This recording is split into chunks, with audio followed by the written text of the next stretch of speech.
तो बच्चों आज है हमारा डे 5 में आज हम लोग सीखेंगे कोलिगेटिव प्रॉपर्टी के बारे में। ये भी हमारा one of the most important topic है। अभी केवल और केवल हम लोग इसकी थ्योरी के बारे में बात करेंगे, इसके बाद हम लोग बात करेंगे किसके बारे में, इसके न्यूमेरिकल्स के बारे में। ठीक है, एक दिन की क्लास पूरी रहेगी हमारी किसमें, न्यूमेरिकल वगैरह जो इसके अंदर हम लोग करने वाले हैं। ठीक है, तो स्टार्ट करते हैं फटाफट से।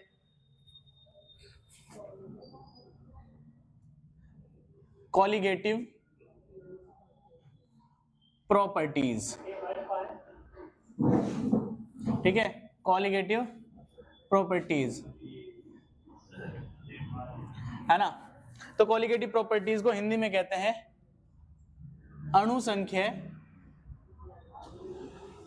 गुणधर्म।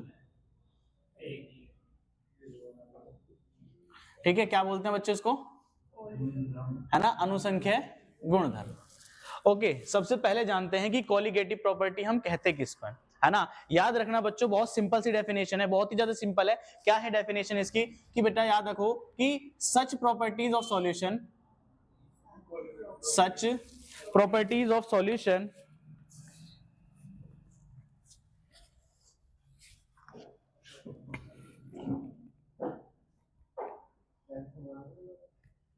such properties of solutions which depends only upon the number of solute particles। ठीक है, हिंदी वाले बच्चे सुन लेंगे, लिख लेंगे इसको बहुत आसानी से। क्या है बेटा हमारे पास ये कोलिगेटिव प्रॉपर्टी, जिसको हम लोग अणुसंख्य गुणधर्म कहते हैं। डेफिनेशन मैंने इसकी क्या बताई, डेफिनेशन ये है कि सच प्रॉपर्टी ऑफ सॉल्यूशन, किसी भी सॉल्यूशन की ऐसी प्रॉपर्टी, ऐसे गुण जो केवल और केवल किस पर डिपेंड करें, हमारे सॉल्यूट के नंबर पर। किस पर डिपेंड करें, सॉल्यूट के नंबर पे, मास पे डिपेंड नहीं करेंगे, वॉल्यूम पे डिपेंड नहीं करेंगे, किस पे डिपेंड करेंगे, सॉल्यूट के नंबर पर डिपेंड करेंगे। ठीक है बच्चों, याद रहेगी ये बात। दूसरी इंपॉर्टेंट बात कि हमारा यहाँ पे क्या करते हैं, यूज किसका करते हैं, मतलब यूज किस लिए करते हैं इसका, तो याद रखना it is use to calculate, it is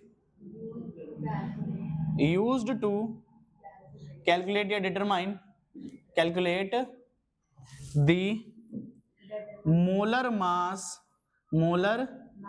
mass of solute. कई बार हमें ऐसा होता है कि हमें सॉल्यूट जो है, जो विलेय है, उसका मोलर मास, अणुभार हमें नहीं पता होता। आई बात समझ की नहीं आई, तो हम लोग कोलिगेटिव प्रॉपर्टी की मदद से, किसकी मदद से, कोलिगेटिव प्रॉपर्टी की मदद से उस अननोन मॉलिक्यूलर मास वाले सॉल्यूट का मोलर मास पता कर सकते हैं। आई बात समझ के नहीं आई, ध्यान से सुनिएगा बच्चों, क्या बोला मैंने। ठीक है, कोलिगेटिव प्रॉपर्टी या अणुसंख्य गुणधर्म वो प्रॉपर्टी है, वो चीज है जिसके अंदर हम लोग क्या करते हैं, जिसके अंदर हम लोग पता लगाते हैं बेटा, सॉरी, जो डिपेंड करती है ओनली किस पे, नंबर ऑफ सॉल्यूट पार्टिकल पे। सॉल्यूट के कितने नंबर डले हुए हैं उसके अंदर उस पर डिपेंड करेगी। इसका यूज किस लिए करते हैं, सॉल्यूट का अननोन मोलर मास पता करने के लिए, है ना। मोलर मास जिसका अणुभार जो होता है बच्चे, वो अणुभार इसका पता करने के लिए हम लोग क्या करते हैं, यूज करते हैं। अब कैसे निकाला जाता है इसके बारे में भी बात करेंगे। सबसे पहले हम देख लेते हैं हमारे सिलेबस में कितनी कोलिगेटिव प्रॉपर्टी है। तो आप सभी को याद रखना है, बात करें अगर हमारे पास कोलिगेटिव प्रॉपर्टी, तो हमारे पास 4 टाइप की कोलिगेटिव प्रॉपर्टी होती है। कितने टाइप की बच्चों, 4 टाइप की होती है। सबसे पहली वाली जो होती है बेटा, वो होती है हमारी relative lowering in vapour pressure.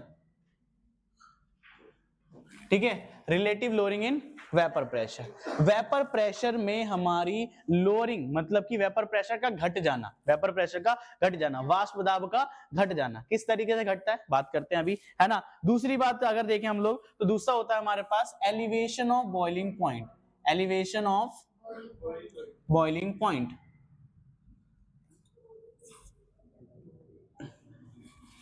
Elevation of boiling point, boiling point क्या होता है इसको समझेंगे, और साथ ही साथ में ये भी समझेंगे कि भाई बॉइलिंग पॉइंट का एलिवेशन क्या होता है, मतलब कि इसका उन्नयन,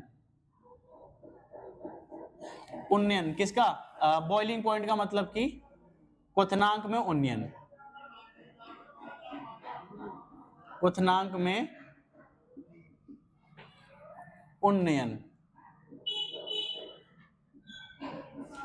ठीक है। तीसरा होता है बच्चों हमारा depression of freezing point, depression of freezing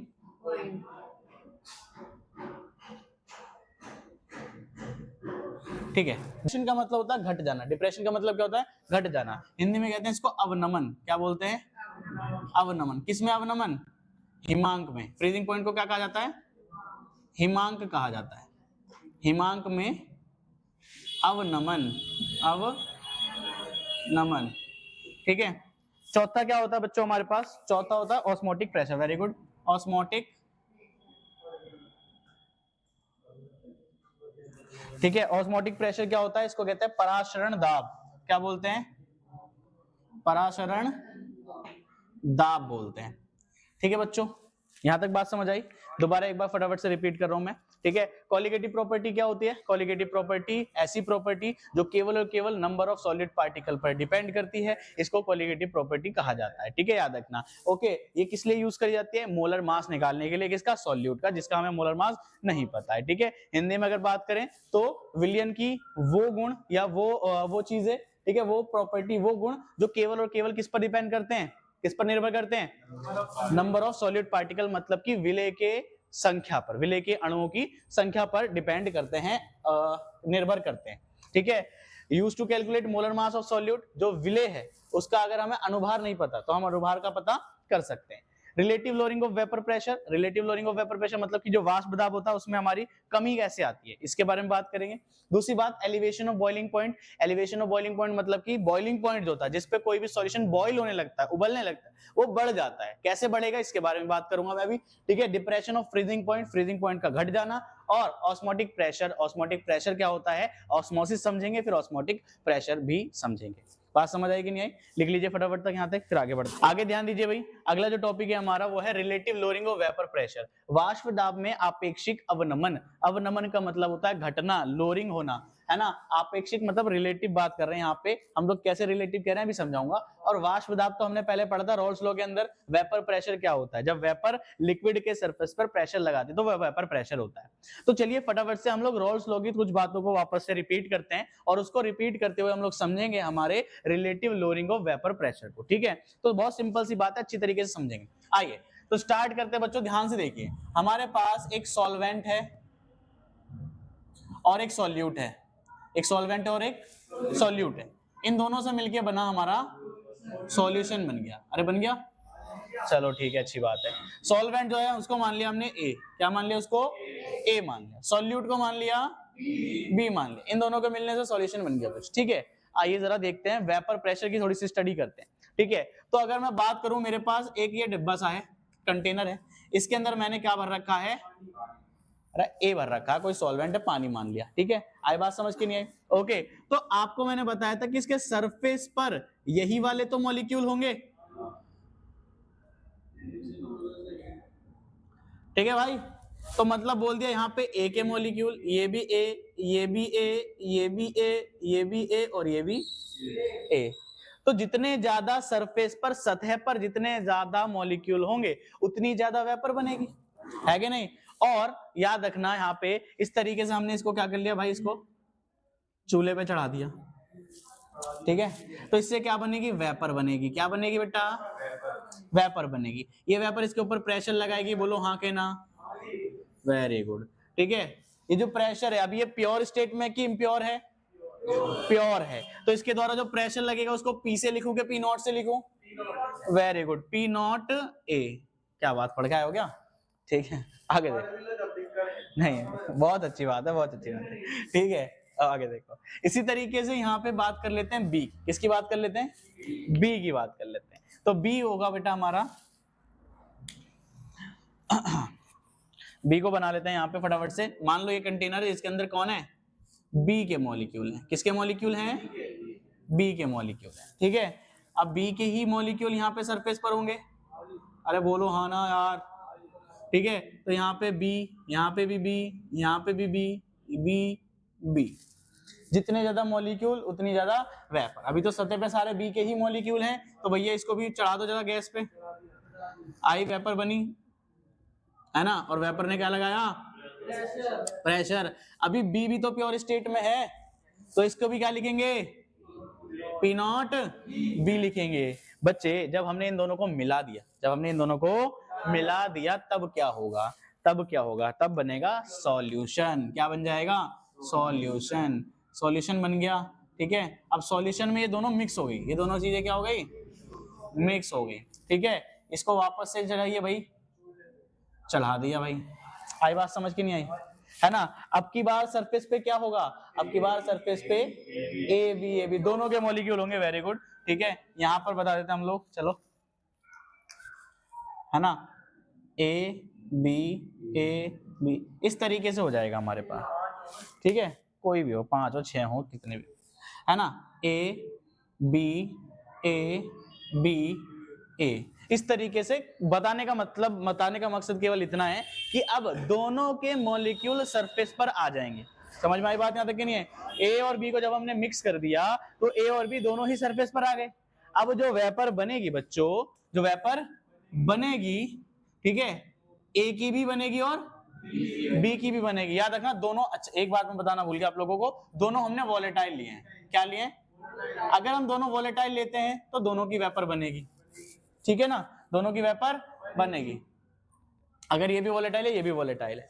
लेकिन जो हम समझ रहे हैं यहाँ पे वो कंडीशन है जब वॉलेटाइल सॉल्वेंट में नॉन वॉलेटाइल सॉल्यूट डाला जाता है, नॉन वॉलेटाइल सॉल्यूट डाला जाता है। नॉन वॉलेटाइल का मतलब क्या है, ऐसे सब्सटेंस, ऐसे पदार्थ जिनकी वेपर नहीं बनती, जिनकी भाप नहीं बनती है। आई बात समझ के नहीं आई।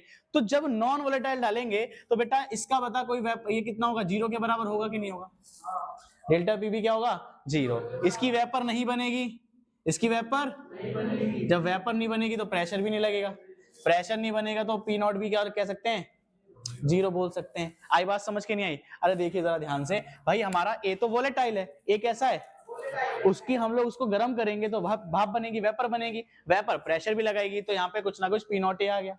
लेकिन अगर बी की बात करूं, बी नॉन वॉलेटाइल है, अगर कैसा है, अगर नॉन वॉलेटाइल है तो बच्चे यहाँ पे क्या होगा, उसकी वेपर नहीं बनेगी, उसकी वेपर नहीं बनेगी, वेपर नहीं बनेगी तो लिख सकते हैं 0 है। समझ में आई बात यहां तक की नहीं आई।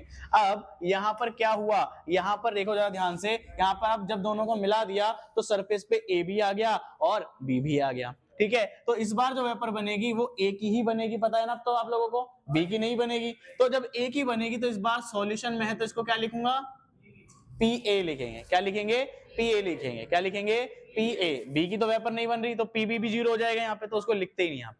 आई बात समझ के नहीं आई। अब मेन मुद्दा क्या था, relative lowering of vapour pressure क्या है समझाता हूं।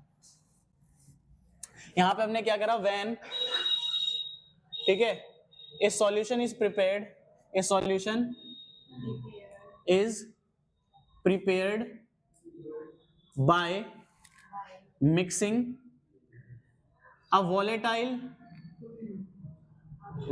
solvent and non-volatile solute, ठीक है, then the vapor pressure of solvent या solution decreases, है ना, decreases, ठीक है, decreases बोलो या फिर बोलो, ठीक है, या बोलो लोअर्ड, ठीक है। आई बात समझ की नहीं आई। हमने क्या करा, जब एक वॉलेटाइल सॉल्वेंट में एक नॉन वॉलेटाइल सॉल्यूट को डाला जाता है तो उसका वेपर प्रेशर घट जाता है, उसका वेपर प्रेशर घट जाता है। इस वेपर प्रेशर के घटने की वजह, घटने को ही लोअरिंग ऑफ वेपर प्रेशर कहते हैं। क्या कहते हैं, lowering of vapour pressure, vapour pressure कहते हैं। अभी रिलेटिव लोअरिंग नहीं है, अभी क्या है, केवल लोअरिंग ऑफ वेपर प्रेशर है। लोअरिंग ऑफ वेपर प्रेशर को कैसे निकालेंगे, मान लीजिए हमारे पास चेंज क्या है, डेल्टा पी ए लिख दिया मैंने, चेंज क्या है, डेल्टा पी ए। अब चेंज कैसे निकालेंगे, ज्यादा में से कम को घटा दो, ज्यादा में से कम को घटा दो। आप सभी को मैंने पहले भी बताया है कि प्योर स्टेट में प्रेशर क्या होगा, ज्यादा होगा और सॉल्यूशन में जाके कम हो जाएगा। क्यों, क्योंकि सरफेस पर मॉलिक्यूल केवल अभी एक हैं, जितने ज्यादा मॉलिक्यूल सरफेस पे होंगे उतना ही ज्यादा वेपर बनेगा। यहाँ पे सरफेस पे मॉलिक्यूल कम है, यहाँ ज्यादा है, एक एक यहाँ ज्यादा है, वेरी गुड, तो यहाँ पे प्रेशर भी ज्यादा होगा, यहाँ पे प्रेशर घट जाएगा। तो हम लिख सकते हैं बेटा P not A minus P A, P not A minus P ए लिख सकते हैं ये बात, बोलिए पक्की बात है, ठीक है। या तो इसको आप यहीं पे छोड़ सकते हैं, वरना पी ए की वैल्यू को सब्स्टिट्यूट भी कर सकते हैं, है ना। हम लोग जानते हैं कि जो पी ए होगा, रॉल्स के लॉ से जानते हैं,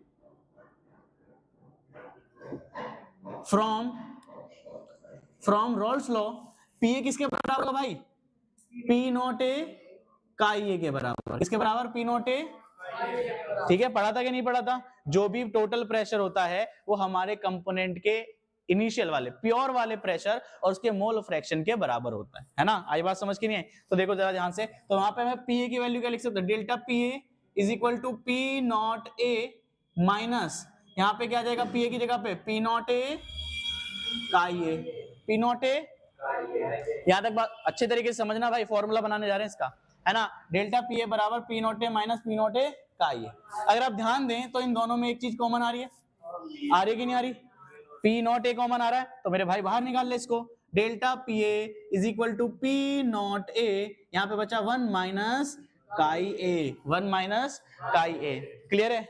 अब एक और आपको बात पुरानी याद करनी है, ठीक है। अच्छा मेरे को ये बताइए कि बच्चों काई ए प्लस काई बी किसके बराबर होता था, वेरी गुड, किसके बराबर होता है, 1 के बराबर होता है। इसी से हमारा क्या बनेगा, अगर मैं यहाँ पे निकालूं 1 माइनस काई बी की वैल्यू निकालूं, देख काई ए को इधर ले गए, काई ए को अगर इधर ले जाए तो इधर प्लस का उधर जाके माइनस का, तो chi B is equal to 1 minus chi A हो जाएगा, बोलो हाँ के ना, अरे बोल दो यार हाँ सही से, है ना। तो chi B is equal to 1 minus chi A, clear है बात, कोई दिक्कत परेशानी, अच्छे तरीके से आप देखिए, तो यहाँ पे भी तो ये लिखा हुआ है 1 माइनस काई ए, 1 माइनस काई ए, 1 माइनस काई ए को मैं क्या लिख सकता हूँ, काई भी लिख सकते हैं, पुट कर दो वैल्यू बच्चों, delta P A is equal to P not A chi B, ठीक है बेटा जी, कोई दिक्कत परेशानी। यहां तक याद रखना ये अभी भी लोअरिंग ऑफ वेपर प्रेशर है, बस एक स्टेप करते ही रिलेटिव लोअरिंग बन जाएगा, क्यों, क्योंकि देखो चेंज बताया, लोअरिंग ऑफ वेपर प्रेशर कितना आया, अगर मैं डेल्टा पी ए को ऐसे लिख दूं, इस पी नॉट ए को इसके इधर ले मल्टीप्लाई में, इधर दूसरी तरफ जाके डिवाइड में आ जाएगा, तो यहाँ पे आ जाएगा पी नॉट ए। अब ये केवल किस पे डिपेंड कर रहा है, mole fraction of B, chi B, chi B मतलब mole fraction of B, B का मतलब सॉल्यूट का मोल फ्रैक्शन, मोल फ्रैक्शन मतलब number of moles, number of moles होते हैं कि नहीं होते, आई बात समझ के नहीं आई, तो याद रखना, तो केवल और केवल ये किस पे डिपेंड कर रहा है, काई बी मतलब कि सॉल्यूट के नंबर पे, सॉल्यूट के नंबर पे, तो याद रखा पी नॉट ए अपॉन में पी डेल्टा पी अपॉन में P not A is equal to chi B, ये है relative lowering of vapour pressure, relative lowering of vapour pressure, याद रखना, आई बात समझ की नहीं आई, ये है आपका फॉर्मूला, एक बार जल्दी से 1 मिनट में रिवाइज करते हैं इसको फटाफट से, सभी बच्चे सुनेंगे अच्छे तरीके से। हमने क्या बोला, relative lowering of vapour pressure, Hindi में कहते हैं वाष्प दाब में आपेक्षिक अवनमन, है ना। कैसे निकालेंगे, आप सभी को पता है 2 तरीके के सब्सटेंस होते हैं, एक होते हैं वोलेटाइल, एक होते हैं नॉन वोलेटाइल। वोलेटाइल मतलब वाष्पशील और नॉन वोलेटाइल मतलब कि अवाष्पशील, जिनकी वाष्प नहीं बनती, वेपर नहीं बनती, आई बात समझ की नहीं है। यहाँ पर जो कंडीशन हम लोग को पढ़नी है वो कंडीशन है कौन सी, जब एक वोलेटाइल सॉल्वेंट में, एक वाष्पशील विलायक में, नॉन वोलेटाइल सॉल्यूट मतलब कि एक हमारे पास अवाष्पशील विलेय मिला दिया जाता है, तो उसके अंदर जो विलायक था हमारा, मतलब सॉल्वेंट जो था, उसका जो प्रेशर है, वेपर प्रेशर घट जाता है, वेपर प्रेशर घट जाता है, वो है लोअरिंग ऑफ वेपर प्रेशर या लोअरिंग इन वेपर प्रेशर, मतलब कि हमारा वाष्प दाब में अवनमन है, केवल वो क्या है, वाष्प दाब में अवनमन, आई बात समझ गए, लोअरिंग ऑफ वेपर प्रेशर, जो कि मैंने यहाँ पे लिखवाया भी है।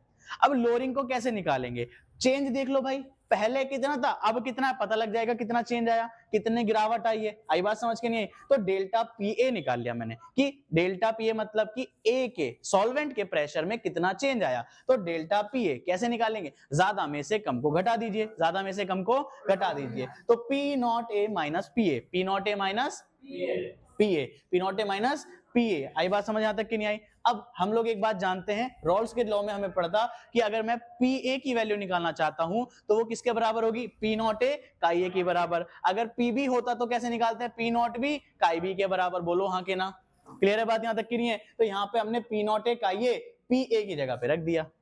जब हमने ये रखा तो हमने पाया कि भैया यहाँ पे दो चीजें कॉमन आ रही हैं, पी नॉट ए, तो पी नॉट ए को बाहर निकाल लिया, बचा 1 माइनस काई बी, 1 माइनस काई ए, 1 माइनस काई ए। ये 1 माइनस काई ए इस वाले फॉर्मूले से हम जानते हैं कि काई बी के बराबर होगा, तो इसकी जगह पे हमने इसको रख दिया कि नहीं रख दिया? तो डेल्टा पी ए बराबर P not A chi B. ये अभी भी लोअरिंग ऑफ वेपर प्रेशर ही है, लेकिन रिलेटिव लोअरिंग, आपेक्षिक अवनमन कर बनेगा जब हम इसके इनिशियल वाले स्टार्टिंग वाले प्रेशर से इसको डिवाइड कर देंगे। तो डेल्टा पी ए अपॉन में P not A is equal to chi B, delta P A upon में P not A is equal to, अब है ये आपका relative lowering of vapour pressure.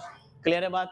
पक्का ईमानदारी से, कोई दिक्कत परेशानी है ना? ये फॉर्मूला बन गया, इसी से मोलर मास का फॉर्मूला भी बनता है, जो कि अभी आप सॉल्व करना मैं आपको सिखा दूं। क्लियर है बात यहां तक कि नहीं है? ओके, चलिए नोट कर लीजिए इसको।